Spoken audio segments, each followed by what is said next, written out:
আসসালামু আলাইকুম প্রিয় শিক্ষার্থীরা, আজকে আমরা এইচএসসি আইসিটি তোমাদের সামনে পরীক্ষা 2 দিন পরে। সো এমন একটি সাজেশন দিব ইনশাল্লাহ, এখান থেকে তুমি 80 to 100% কমন পেয়ে যাবে রচনামূলক অংশে এবং জ্ঞান ও অনুধাবন সহ ইনশাল্লাহ। সো ভিডিওটা শেয়ার করে রাখো এবং অবশ্যই তোমার ফ্রেন্ডদের মেনশন করে রাখো। এই সাজেশন ফলো করলে ইনশাল্লাহ তোমার আর কোনো কিছুর দরকার পড়বে না রচনামূলক অংশের। একদম ভেঙে ভেঙে বুঝিয়ে বুঝিয়ে টাইপ আকারে তোমাদেরকে আমি এখানে সাজেশনটা দিয়েছি, তাই সবাই একটু মনোযোগ দিয়ে হচ্ছে সাজেশনটা দেখো এবং এটা ভালোভাবে সমাধান করে যাও, তোমার আর কিছু লাগবে না। তো চলো আমরা শুরু করি। আমরা যদি দেখি এখানে প্রথমে আমাদের যে সাজেশনটা আছে, এখানে আমরা এই যে গুরুত্বপূর্ণ টপিক রাখছি, গুরুত্বপূর্ণ প্রশ্ন রাখছি এবং সর্বশেষ জ্ঞান অনুধাবন রাখছি। তো প্রথমে আমরা যদি দেখি আমাদের এখানে এই যে প্রথম অধ্যায় গুরুত্বপূর্ণ টপিক হচ্ছে এই virtual reality, biometric, genetic engineering, nano technology. এই চারটা হচ্ছে সবচেয়ে বেশি গুরুত্বপূর্ণ। তার পরবর্তীতে হচ্ছে এই বায়ো ইনফরমেটিক্স, বিশ্বগ্রাম, রোবোটিক্স ও আর্টিফিশিয়াল ইন্টেলিজেন্স। এটাও হচ্ছে গুরুত্বপূর্ণ, বাট প্রথম চারটা হচ্ছে বেশি গুরুত্বপূর্ণ। এখন প্রথম অধ্যায়ের সবচেয়ে মজার ব্যাপার হচ্ছে তুমি যদি ধরতে পারো যে এটা কোন টেকনোলজির কথা বলা হয়েছে, তাহলে তুমি এখানে অ্যান্সার পেয়ে যাবা। মানে তুমি অ্যান্সার মার্ক পেয়ে যাবা কেমনে? কারণ তুমি এই দেখো, উদ্দীপকে হয়তো বা 3D কথা বলা থাকবে, ত্রিমাত্রিক কথা বলা থাকবে, সিমুলেশন কথা বলা থাকবে, নিয়ন্ত্রিত পরিবেশ এসব কথা বলা থাকবে, প্রশিক্ষণ। এগুলো দেখলে বুঝবা তুমি হচ্ছে ভার্চুয়াল রিয়েলিটি। তেমনি আরও আছে, যেমন বায়োমেট্রিক বোঝার জন্য তুমি অদ্বিতীয়ভাবে চিহ্নিত ফিঙ্গারপ্রিন্ট, ফেস বা একজনকে চিহ্নিতকরণ করা, সে অফিসে ঢুকতে তাকে হচ্ছে চেক করে ঢুকানো হচ্ছে, সে ফিঙ্গারপ্রিন্ট দিতে হচ্ছে, এগুলো দেখলে বুঝবে যে বায়োমেট্রিকের কথা বলা হচ্ছে। জেনেটিক ইঞ্জিনিয়ারিংয়ের ক্ষেত্রে উন্নত জাতের ফসল, উন্নত জাতের তোমার মাছ, উন্নত জাতের প্রাণী, তারপরে খাদ্যে স্বয়ংসম্পূর্ণ, ডিএনএ বা জিন এগুলো কাটা ছেঁড়া করাকে কর্তন, রিপ্লেস, পরিবর্তন, এগুলো যদি বলে তাহলে সেক্ষেত্রে বুঝবা যে জেনেটিক ইঞ্জিনিয়ারিং কথা বলা হচ্ছে। তো এখন এই যে প্রশ্নগুলো আমি বলতেছি, এই কোনটা কি বলবো, পাশাপাশি এগুলোর মাত্র একটা বা দুইটা করে তুমি যদি প্রশ্ন শিখে যাও, মানে উত্তরটা জেনে যাও, তাহলে তোমার হয়ে যাবে। যেমন ভার্চুয়াল রিয়েলিটির ক্ষেত্রে আমি এখানে প্রশ্ন দিলাম কি, যে ভার্চুয়াল রিয়েলিটি কোথায় কোথায় ব্যবহার করা হয়, এর ব্যাখ্যা গুরুত্ব। এখন ভার্চুয়াল রিয়েলিটি কোথায় ব্যবহার করা হয়, বিনোদনে, প্রশিক্ষণে, যেই সব জায়গায় আছে তোমার বইয়ের মধ্যে সুন্দরভাবে বলা আছে। প্রত্যেকটা অংশ তুমি ভালো করে দেখে নাও এবং প্রত্যেকটা মিনিমাম যেন তুমি 4-5 লাইন লিখতে পারো, প্রত্যেকটা অংশ ওইভাবে পড়ে যাও, তাহলেই হবে। প্রশ্ন যেভাবেই হোক তোমাকে বলবে যে উদ্দীপকে যে টেকনোলজির কথা বলা হয়েছে সেই টেকনোলজির ব্যাখ্যা করো, বা সেই টেকনোলজির তোমার হচ্ছে প্রশিক্ষণে কি ভূমিকা রাখে। মানে ঘুরে ফিরে অ্যান্সার কিন্তু একই, প্রশ্ন ভিন্ন হয়, অ্যান্সার কিন্তু একই, তুমি যদি ভালোভাবে প্রশ্নটা সমাধান করে যাও। বায়োমেট্রিকের ক্ষেত্রে বায়োমেট্রিকের পদ্ধতিগুলো তুমি ভালোভাবে জেনে যাবা, যে ফিঙ্গারপ্রিন্ট কীভাবে কাজ করে, আইরিশ বা রেটিনা স্ক্যান কীভাবে কাজ করে, ফেস রিকগনিশন কীভাবে কাজ করে, এগুলো ভালো করে জেনে যাও। এবং এটার মধ্যে সবচেয়ে বেশি প্রশ্ন আসে সেটা হচ্ছে দুইটা পদ্ধতির কথা উদ্দীপকে বলা থাকে, তারপরে বলা হয় যে কোনটা এই ক্ষেত্রে বেস্ট। তো যেটা বেস্ট হবে সেটার ভালো দিকগুলো বলবা, আর যেটা তোমার মনে হয় যে এখানে বেস্ট না, সেটার ভালো দিকগুলো বলবা না, তাহলেই হবে। মানে ভালো দিক ওইটা, খারাপ দিকগুলো বলবা যে এটা হচ্ছে এই সমস্যা হয়, এই সমস্যা, তার মানে ওইটা হচ্ছে বেস্ট। তেমনি জেনেটিক ইঞ্জিনিয়ারিং ক্ষেত্রে জেনেটিক ইঞ্জিনিয়ারিং কীভাবে কাজ করে, যে একটা ভালো জিন কেটে এনে আরেক জায়গায় স্থাপন করার পরে নতুন জাতের আমরা কিছু তৈরি করতে পারি, দেন হচ্ছে আমরা এটাকে কি বলা হয়, উন্নত জাতের জিনিস তৈরি করতে পারি, বাংলাদেশ খাদ্যে স্বয়ংসম্পূর্ণ হবে, খাদ্যে বা ফলন ভালো হবে, এইসব জিনিস আমরা তখন বলতে পারবো। তো এইভাবে প্রশ্ন জেনেটিক ইঞ্জিনিয়ারিং থেকে এইভাবে হতে পারে যে কিভাবে কাজ করে, অথবা এই জেনেটিক ইঞ্জিনিয়ারিং মাধ্যমে মানুষ কিভাবে স্বাবলম্বী হতে পারে, এবং হচ্ছে মানুষ হচ্ছে দেশকে কিভাবে খাদ্যে স্বয়ংসম্পূর্ণ করতে পারে, এটা। তেমনি আছে ন্যানো টেকনোলজি। ন্যানো টেকনোলজির ক্ষেত্রে হচ্ছে এই যে জিন ফাইন্ডিং, ন্যানো টেকনোলজির ক্ষেত্রে হচ্ছে আণবিক, সূক্ষ্ম হিসাব, টপ টু বটম, তারপরে হচ্ছে বটম আপ, তারপর হচ্ছে টপ ডাউন, এই দুইটা পদ্ধতিতে কাজ করে, জীবাণু ধ্বংস করে, খাদ্যের গুণাগুণ, খাদ্যের প্যাকেটজাত, এইসব জিনিস উদ্দীপকে থাকলে বুঝবে ন্যানো টেকনোলজি। এখন ন্যানো টেকনোলজি কীভাবে কাজ করে, ন্যানো টেকনোলজি কাকে বলে, ন্যানো টেকনোলজি কোথায় কোথায় ব্যবহার করা হয়, এই জিনিসগুলো যদি তুমি পড়ো, ন্যানো টেকনোলজি থেকে যেই প্রশ্নই আসুক না কেন তুমি অ্যান্সার করতে পারবা। এরপরে প্রশ্ন দেখো বায়ো ইনফরমেটিক্স। বায়ো ইনফরমেটিক্সের ক্ষেত্রে যেটা হয় সেটা হচ্ছে জিন ফাইন্ডিং। দেখো, জেনেটিক ইঞ্জিনিয়ারিংয়ের জিন হচ্ছে কি করা হয়, গবেষণা তোমার হচ্ছে কাটাছিড়া করা হয়, প্রতিস্থাপন করা হয়। আর বায়ো ইনফরমেটিক্সের জিন ফাইন্ডিং, জিন অ্যানালাইসিস, ডিএনএ অ্যানালাইসিস, এখানে রোগ নির্ণয় করা হয়, বিভিন্ন ওষুধ আবিষ্কার করা হয়, মানুষ বা প্রাণীর জৈবিক ডেটা নিয়ে আলোচনা করা হয়। তো এগুলো যদি উদ্দীপকে দেখো তাহলে বুঝবা যে এটা হচ্ছে বায়ো ইনফরমেটিক্সের কথা বলা হইতেছে। বায়ো ইনফরমেটিক্স কীভাবে, কাকে বলে, প্রযুক্তিটি কীভাবে কাজ করে, এতটুকু পড়লেই হয়ে যাবে। প্রশ্ন যেভাবে আসুক অ্যান্সার কিন্তু ঘুরে ফিরে একটাই। বিশ্বগ্রামের ক্ষেত্রে বিশ্বগ্রাম কোথায় কোথায় আমাদের এখন আছে, যেমন হচ্ছে যোগাযোগের ক্ষেত্রে আছে, বিনোদনের ক্ষেত্রে বিশ্বগ্রাম আছে, বইয়ের মধ্যে সুন্দরভাবে বলা আছে বিশ্বগ্রাম কোথায় কোথায় গুরুত্ব আছে। তারপরে রোবোটিক্স মানুষের অসাধ্য কাজ করে, খনিতে কাজ করে, তারপর হচ্ছে জটিল সার্জারি করে, ঠিক আছে। এই জিনিসগুলো উদ্দীপকে দেখলে বুঝবা রোবটের কাজ কথা বলা গেছে। এখন এই রোবট কি কি কাজ করে, মানুষের অসাধ্য কাজ কোনগুলো করে, কোথায় কোথায় কোন কোন সেক্টরে ব্যবহার করা হয়, এই জিনিসগুলো ভালো করে শিখলে হবে। আর্টিফিশিয়াল ইন্টেলিজেন্স যদিও অত বেশি আসে না পরীক্ষায়, কতে আসে, তারপরও আর্টিফিশিয়াল পড়ে যাবে। এটা হচ্ছে মানুষের মতো চিন্তা করতে পারে, মানুষের মতো কাজ করে ফেলতে পারে, ঠিক আছে। তো এটা ব্যবহার কোথায় কোথায় হয়, এর গুরুত্ব, যেমন হচ্ছে এখন স্মার্ট কার যেগুলো আছে, যেগুলো হচ্ছে ড্রাইভারবিহীন গাড়ি চলে যেগুলো, সেগুলো কিন্তু এই আর্টিফিশিয়াল ইন্টেলিজেন্সের উদাহরণ, ঠিক আছে। তা আশা করি বুঝতে পেরেছো এটার ব্যবহারও গুরুত্বপূর্ণ। এই প্রথম অধ্যায় এই কয়টা প্রশ্ন যদি তুমি পড়ে যাও 10 মার্ক 100% নিশ্চিত পাবো। আমি তোমাদেরকে আজকে আরও বলে দিব যে হচ্ছে কোন কোন অধ্যায়গুলো আগে পড়বা, কোন কোন অধ্যায়গুলো পড়লে ইনশাল্লাহ তুমি রিস্ক ফ্রি থাকতে পারবা। এরপরে আসো আমরা যদি আসি আমাদের হচ্ছে চতুর্থ অধ্যায় নিয়ে অনেকে টেনশন থাকে। মাত্র এই কয়টা প্রশ্ন দিচ্ছি দেখো। চতুর্থ অধ্যায়ে এই টেবিলটা একটু ভালো করে সমাধান করো, এই টেবিলটা ভালো করে সমাধান করলে চতুর্থ অধ্যায়ের কাজ হয়ে যাবে। এবং চতুর্থ অধ্যায়ের মধ্যে আরও কিছু প্রশ্ন আছে, থিওরিটিক্যাল প্রশ্ন হয়, যেমন উদ্দীপকের তোমার হচ্ছে একটা HTML করার পরে বলবো এখানে ট্যাগের বিশ্লেষণ দাও। মনে করো একটা টেবিলের কোড করছো, এখানে ট্যাগের বিশ্লেষণ কি থাকে, এখানে টেবিল ট্যাগ থাকে, টিডি ট্যাগ থাকে, টিআর ট্যাগ থাকে, এই ট্যাগগুলোর বিশ্লেষণ দিবা, ওয়েবসাইটের কাঠামো বর্ণনা করবা। আচ্ছা, ট্যাগের বিশ্লেষণে কি বলতে পারো, টিডি হচ্ছে টেবিল ডেটা, এখানে টেবিলের ডেটাগুলো রাখা হয়, টিআর হচ্ছে টেবিল রো, এখানে এই টেবিল রো এর মধ্যে অনেকগুলো টেবিল ডেটা থাকে, এইসব জিনিস হাবিজাবিগুলো। আর ওয়েবসাইটের কাঠামো যে 4টা কাঠামো আছে, সে 4টা কাঠামো ভালো করে পড়ে যাবা, যেন বুঝতে পারো। যেমন হচ্ছে হোম পেজ নির্ভর কাঠামো কোনটা, হায়ারার্কিক্যাল কাঠামো, নেটওয়ার্ক কাঠামো আছে, লিনিয়ার কাঠামো আছে এবং কম্বিনেশনাল কাঠামো আছে। এই কাঠামোগুলো ব্যাখ্যা পড়ে যাবা 3-4 লাইন করে, যেন তুমি লিখতে পারো। মানে তোমাকে যদি আমি বলি হায়ারার্কিক্যাল কাঠামো কি, তুমি যেন এটা সম্পর্কে 3-4 লাইন লিখতে পারো, এতটুকু শিখে যাবা। ওয়েবসাইটের প্রকারভেদ মূলত 2 প্রকার, সেটা হচ্ছে একটা স্ট্যাটিক ওয়েবসাইট, একটা ডাইনামিক ওয়েবসাইট কাকে বলে, এবং হচ্ছে এটা প্রকারভেদটা পড়ে যাবে, পার্থক্যটা পড়ে যাবে। ওয়েবসাইট পাবলিশিং এর ধাপ যেগুলো আছে সেগুলো তোমার পড়ে যেতে হবে, কারণ এই চতুর্থ অধ্যায় থেকে গতে কিন্তু তোমার এটাকে কি বলা হয়, থিওরি প্রশ্ন হয়। তো থিওরি প্রশ্ন যেহেতু হয়, তোমাকে থিওরি প্রশ্ন ভালো করে পড়ে যেতে হবে। সো ওয়েবসাইট পাবলিশিং এর ক্ষেত্রে তুমি পড়বা যে 3টে ধাপ আছে, যে ওয়েবসাইট ডিজাইন করা, হোস্টিং করা, ডোমেইন কিনা, তো এগুলো একটু পড়বা। সারিটি কলম পরীক্ষা খুব একটা আসে না, খুব সহজ, আহামরি কঠিন কিছু না। মনে করো একটা টেবিল থাকবে, বলবে যে এই টেবিলটাকে সারিকে কলাম, কলামকে সারিতে রূপান্তর করে HTML কোড করো। একটা বোর্ড পরীক্ষা আসছে, বইয়ের মধ্যে দেখলেই বুঝতে পারবে, এটা আহামরি কঠিন কিছু না। শেষ। এই কয়টা জিনিস যদি তুমি পড়ো চতুর্থ অধ্যায়ে, তুমি একটা সৃজনশীল 100% পেয়ে যাবা। তাহলে তুমি দেখছো প্রথম অধ্যায় আর চতুর্থ অধ্যায়ের মধ্যে কিন্তু আমি খুব বেশি প্রশ্ন দিই না, এই অল্প কয়টা প্রশ্ন পড়লেই তুমি 2টা সৃজনশীল কমন পেয়ে যাচ্ছ। বুঝতে পারছো? তাহলে আমাদের চতুর্থ অধ্যায় শেষ। এবার আসো পরবর্তীতে। ষষ্ঠ অধ্যায়ের কথা যদি বলি, এটা আমরা নর্মালি পড়ালেখা খুব একটা বেশি করি না, কিন্তু তারপরেও এটা খুবই সহজ এবং এখান থেকে একটা সৃজনশীল আসবে।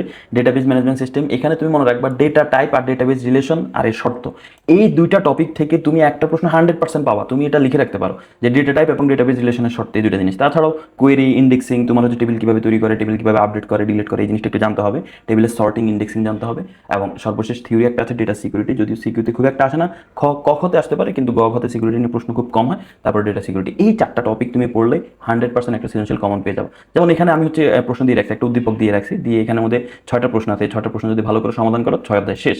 যেমন হচ্ছে এখানে দেখো, বলা হচ্ছে টেবিল 1 এর ডেটা টাইপ বর্ণনা করে। এই ডেটা টাইপ বর্ণনা করে, এই প্রশ্নটা আসার সম্ভাবনা খুব বেশি। এখানে আইডি কি ডেটা টাইপ, নেম কি data type, date of birth কি ডেটা টাইপ, এই সম্পর্কে, ক্লাস কি ডেটা টাইপ, গ্রুপ কি ডেটা টাইপ, এই সম্পর্কিত বলা আছে আর কি। টেবিল 1 এর রেজাল্ট নামে নতুন ফিল্ড যুক্ত করতে, এই টেবিল 1 এর মধ্যে যদি আমি নতুন একটা ফিল্ড যুক্ত করতে চাই, রেজাল্ট নাম দিই, তাহলে কি কমান্ড লিখবো, সেই কমান্ডটা তোমাকে বলে দিতে হবে। এর পরবর্তীতে বলে দিতে হবে, এবং হচ্ছে এটা সম্পর্কে তুমি এক পেজ লিখলেই হয়ে যাবে। টেবিল 2 ও টেবিল 3 এর মধ্যে সম্পর্ক বা রিলেশন স্থাপন সম্ভব কিনা, এই টেবিল 2 আর টেবিল 3 এর মধ্যে কি ধরনের রিলেশন সম্ভব। যেমন এখানে আমি দেখতে পাচ্ছি 2040 একটা আছে, মিলছে একটার সাথে একটা, 2041 এর সাথে একটা আছে, আবার 2040 এর সাথে আরও একটা আছে, মানে 1 টু মেনি রিলেশনশিপ। ঠিক আছে, তারপর 2042 এর সাথে একটা আছে, তাহলে এখানে একটার সাথে একাধিক আছে, তার মানে এটা 1 টু মেনি রিলেশনশিপ। সহজ হিসাব, 1 টু মেনি রিলেশনশিপ বলবা, এবং চিত্রটা একে তুমি বুঝিয়ে দিবা। ঠিক আছে, দেখো এখানে বলে দিছি, যুক্তি তো দিবাই, পাশাপাশি চিত্র এঁকে দিবা। ঠিক আছে, যে এরকম লাইন ড্র করে দিবা বইয়ের মধ্যে, বা তোমার কাছে টেস্ট পেপার থাকলে এখানে দেখবে সুন্দরভাবে বলা আছে সব কিছু। এরপরে দেখো 4 নম্বরের প্রশ্ন বলা আছে, টেবিল 1 এর তৃতীয় ফিল্ডকে ঊর্ধ্বক্রম অনুসারে সাজানোর ধাপ বিশ্লেষণ করে টেবিল প্রদর্শন করো। এই যে এখানে আমাদের যদি একটু খেয়াল করো, এই যে এখানে টেবিল 1 এর মধ্যে 3 নম্বর ধাপ, এই যে ডেট অফ বার্থকে তুমি ঊর্ধ্বক্রম অনুযায়ী অর্থাৎ সর্টিং করবা ছোট থেকে বড় আকারে। তো সর্টিং এর কমান্ডটা লিখে ফেলবে, এবং সর্ট করার পরে টেবিলটা দেখতে কেমন দেখাবে সেই টেবিলটা আবার এঁকে দেখাবা। দ্যাটস ইট, আর কিছুই না। এরপর প্রশ্ন যদি আমরা দেখি, যে টেবিল 2 তৈরির এসকিউএল কমান্ড লেখো, এবং 2040 রেজিস্ট্রেশন যে নাম্বারটা আছে সেটা রেকর্ডটা ডিলিট কমান্ড লিখবা। আচ্ছা, তাহলে টেবিল 2, এই যে টেবিল 2 যেটা আছে, টেবিল 2টা তৈরি করতে হলে কি করতে হবে, ক্রিয়েট টেবিল কি করা লাগবে, তারপরে হচ্ছে তোমার 2042 যে আইডিটা রেজিস্ট্রেশন নাম্বারটা আছে, এই রেকর্ডটা পুরোটা ডিলিট করার জন্য যে কমান্ডটা লাগবে সেই কমান্ডটা তুমি লিখবা। 6 নম্বরে আপডেটের কাজ দিছি। দেখো টেবিল 3 এর ক্লাব ফিল্ডের স্পোর্টস যেটাকে পরিবর্তন করে ফিটনেস কর। এই যে এখানে এই 3 নম্বর টেবিলের এই যে ক্লাব যে ফিল্ডে আছে, এই ফিল্ডের মধ্যে এই এটাকে আমি পরিবর্তন, স্পোর্টস একটা আমি রাখতে চাচ্ছি না, এটাকে পরিবর্তন করে আমি ফিটনেস লিখবো, ফিটনেস রাখবো। তাহলে এই ফিটনেসটা তুমি এখানে আপডেট করতে হলে কি করতে হবে, সেই কমান্ডটা তোমাকে লিখতে হবে। শেষ। এটা তুমি ভালো করে সমাধান করে যাও, তোমার 6 অধ্যায় সৃজনশীল কমন। এখন তুমি বলবো ভাইয়া কখ দিচ্ছে না কেন, কখ দিব ইনশাল্লাহ, কোনো সমস্যা নেই, অপেক্ষা করো, কখ দিব কিভাবে পাওয়া সব কিছু তুমি জেনে যাবো। পুরো ভিডিওটা দেখো, আর অবশ্যই তোমার ফ্রেন্ডদেরকে মেনশন করে দিবা। আমি চাই ম্যাক্সিমাম স্টুডেন্ট এই ভিডিও দেখবে এবং তারা আইসিটিতে সর্বোচ্চ মার্ক পাক। ইনশাল্লাহ তুমি পরীক্ষা দিয়ে এসে দেখো যে এই সাজেশন থেকে সর্বোচ্চ কমন এসেছে। এরপরে আসলে আমরা পঞ্চম অধ্যায় নিয়ে আলোচনা করব। পঞ্চম অধ্যায়টা আসলে অনেকের ভয়ের কারণ। আসলে পঞ্চম অধ্যায় থেকে চাইলে প্রশ্ন অনেক কঠিনভাবে করা যায়, অনেক সহজভাবে করা যায়। এখানে অনেক কিছু পড়তে হয় আসলে, সত্যি সি প্রোগ্রামিংয়ে ধারাই অনেকভাবে আছে, অনেক ধারাই তোমাকে শিখে রাখতে হয় আর কি। তারপর আমি এখানে দেখাই, দেখো তুমি সি প্রোগ্রামিং অ্যালগোরিদম, ফ্লোচার্ট এগুলো শিখবা, ফর লুপ দিয়ে শিখবা, while loop, do while loop, 3টা দিয়ে যেন তুমি করতে পারো। কারণ প্রশ্ন সময় সরাসরি বলে দেয় যে ডু হোয়াইল দিয়ে করতে হবে, হোয়াইল দিয়ে করতে হবে, এই জন্য। তারপরে হচ্ছে শর্ত সি প্রোগ্রাম মানে ইফিলস দিয়ে যে সি প্রোগ্রামগুলো আছে, leap year, even number, odd number অর্থাৎ জোড় বিজোড়, কি হলে কি প্রিন্ট, মানে বলে না যে হচ্ছে যদি জোড় হয় তাহলে লাল প্রিন্ট করো, বিজোড় হলে নীল প্রিন্ট করো, ওই জিনিসটা আর কি। তারপরে বড় সংখ্যা ছোট সংখ্যা নির্ণয়, ওইটা আর কি। আরেকটা হচ্ছে গাণিতিক সমস্যা, যেমন হচ্ছে তোমার বৃত্তের ক্ষেত্রফল, ত্রিভুজের ক্ষেত্রফল, ত্রিভুজের পরিসীমা, সেলসিয়াস থেকে ফারেনহাইট, এই সমস্যাগুলো, গাণিতিক সমস্যাগুলো সি প্রোগ্রাম অ্যালগরিদম ফ্লোচার্ট করতে হবে। আরেকটা আছে তোমার লসাগু গসাগু ফ্যাক্টোরিয়াল, এই লসাগু গসাগুটাও গুরুত্বপূর্ণ। লসাগু গসাগু ফ্যাক্টোরিয়াল কিন্তু যতগুলো সমস্যার কথা বলতেছি সবগুলো সি প্রোগ্রাম অ্যালগরিদম ফ্লোচার্ট, তিনটা একসাথে শিখতে হবে। এরপরে আসো যে অনেক সময় উদ্দীপকের মধ্যে, যেমন এইচএসসি 25 সালের মধ্যে উদ্দীপকের মধ্যে সি প্রোগ্রাম দিয়ে দেয়, দিয়ে বলে যে এটার আউটপুট কি হবে, বা উদ্দীপকে সি প্রোগ্রাম দিয়ে বলে এটার মধ্যে কি কি ভুল আছে সেগুলো হচ্ছে তুমি ডিবাগ করো, ঠিক আছে। বা উদ্দীপক একটা ফ্লোচার্ট দিয়ে দিবে, দিয়ে বলবে যে এটা সি প্রোগ্রাম করো, উদ্দীপক একটা অ্যালগরিদম দিয়ে বলবে এটা ফ্লোচার্ট আঁকো, এরকম প্রশ্ন আসতে পারে। তো এখানে আমি কিছু প্রশ্ন দিয়ে দিয়েছি যে ধারার জন্য, যে ধারার জন্য এখানে 6টা প্রশ্ন আছে, এই 6টা প্রশ্ন তুমি বুঝে বুঝে সমাধান করতে হবে, তাহলে ধারা থেকে যে প্রশ্ন আসুক ইনশাল্লাহ তুমি ধারার অ্যান্সার করে চলে আসতে পারবা, কোনো সমস্যা হবে না। এরপরে দেখো যে দুইটা সংখ্যার এখানে বলা আছে যে দুটো সংখ্যার লসাগু গসাগু, দুইটা সংখ্যার লসাগু গসাগু ভালো করে সি প্রোগ্রাম, তারপর হচ্ছে ফ্যাক্টোরিয়াল, সব কিছু সি প্রোগ্রাম দেখবা, অ্যালগরিদম দেখবা এবং ফ্লোচার্ট দেখবা। এরপর কোনো সংখ্যার ফ্যাক্টোরিয়াল কীভাবে নির্ণয় করে সেটা দেখবা, কোনো একটা বছর অধিবর্ষ মানে লিপিয়ার কিনা সেটা দেখবা, সেটা সি প্রোগ্রাম অ্যালগরিদম ফ্লোচার্ট তিনটাই দেখবা। কোনো সংখ্যার জোড় বিজোড় কিনা, এটা খুবই সহজ, দুইটা বা তিনটা সংখ্যার মধ্যে বড় সংখ্যা বা ছোট সংখ্যা নির্ণয়, এবং অনেক সময় সহজ প্রশ্ন দেয়, তিনটা সংখ্যা দিয়ে বলে এটার গড় নির্ণয় করতে হবে, এটা কিন্তু সহজ প্রশ্ন, মাঝে মাঝে এটা আসে। আর ফারেনহাইটের টেম্পারেচার দেওয়া থাকলে সেটাকে সেলসিয়াসের রূপান্তর, সেলসিয়াসের টেম্পারেচার দেওয়া থাকলে সেটা ফারেনহাইটের রূপান্তর, এই রূপান্তরটা তুমি অবশ্যই দেখে আসবা, মানে দেখে পরীক্ষার হলে যাবা, ঠিক আছে। আচ্ছা, এরপরে আসো, যেমন এখানে কোন একটা বৃত্তের ব্যাসার্ধ 5 বলে দেওয়া আছে, মানে আর এর মান 5 বলে দেওয়া আছে, বা বৃত্তের ব্যাসার্ধ না দেওয়া থাকলে তুমি স্ক্যান অ্যাপ দিয়ে ইউজার থেকে বৃত্তের ব্যাসার্ধের মানটা নিয়ে এবার পরিধি সূত্র কি 2 পাই আর দিয়ে মান বের করে ফেলবা, পায়ের মান 3.1416, ক্ষেত্রফল বের করে ফেলবা পাই আর স্কয়ার দিয়ে। ত্রিভুজের 3 বাহু দেওয়া থাকলে অথবা ত্রিভুজের ভূমি উচ্চতা দেওয়া থাকলে ক্ষেত্রফল কিভাবে বের করতে হয়। এরপরে এই যে কি হলে কি প্রিন্ট, সেই রিলেটেড একটা আছে, দেখো যদি কোনো একটা সংখ্যা জোড় হয় তাহলে রোজ প্রিন্ট হবে, ঋণাত্মক হলে লোটাস প্রিন্ট হবে, জোড় ও ঋণাত্মক হলে বেলা প্রিন্ট হবে, আর অন্যথায় লিলি প্রিন্ট হবে। এটা যেন এটা ভালো করে যাবে, ঠিক আছে। অনেকে আবার একদম ইফের মধ্যে এটা দেয় না, ইফের মধ্যে হবে কোনটা যেন বলে দিচ্ছে একটু, জোড় ও ঋণাত্মক, এই শর্তটা সবার আগে চেক করবা, ঠিক আছে। তারপরে হচ্ছে তুমি জোড়েরটা চেক করবা, তারপর ঋণাত্মক, এবং সর্বশেষ হচ্ছে এই লিলিটটা চেক করে ফেলবা, তাইলে হবে।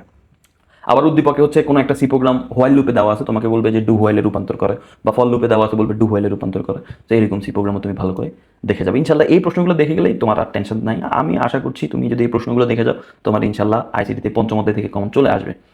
গ খ ক খ আমরা একটু পরে বলছি, ঠিক আছে। এবার আসলে তৃতীয় অধ্যায়, সংখ্যা পদ্ধতি, সবার প্রিয় অধ্যায় এবং সবচেয়ে ছোট অধ্যায়। দেখো 2 এর পরিপূরকের ম্যাথ চলে আসছে, লিখে রাখো, খাতায় লিখে রাখো, চলে আসছে। তাছাড়া হচ্ছে সংখ্যা পদ্ধতির যোগ বিয়োগ এবং সংখ্যা পদ্ধতির রূপান্তর, এই জিনিসগুলো, এই 3টা টপিক পড়ে যাও। তৃতীয় অধ্যায় সংখ্যা পদ্ধতি থেকে একটা সৃজনশীল আসবে, সেটা 100% কমন পেয়ে যাবে। এখন দেখো এই অধ্যায়ে আমি একদম সুন্দরভাবে তোমার হচ্ছে টাইপ ভিত্তিকভাবে যে রূপান্তরের কিছু ম্যাথ দিয়ে দিয়েছি, এই ম্যাথগুলো প্র্যাকটিস করলে রূপান্তরের সবগুলো মোটামুটি প্র্যাকটিস হয়ে যাবে, এগুলো বোর্ড প্রশ্ন।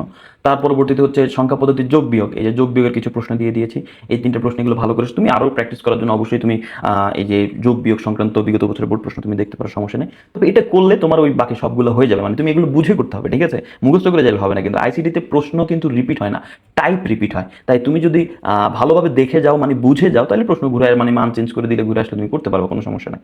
আচ্ছা, এরপরে আসো যে হচ্ছে 2 এর পরিপূরকের যে ম্যাথগুলো, তো 2 এর পরিপূরকের যোগ করা আর কি, যে বিয়োগও করবো আমরা যোগের মাধ্যমে, সেটারও এখানে কিছু প্রশ্ন দেওয়া আছে।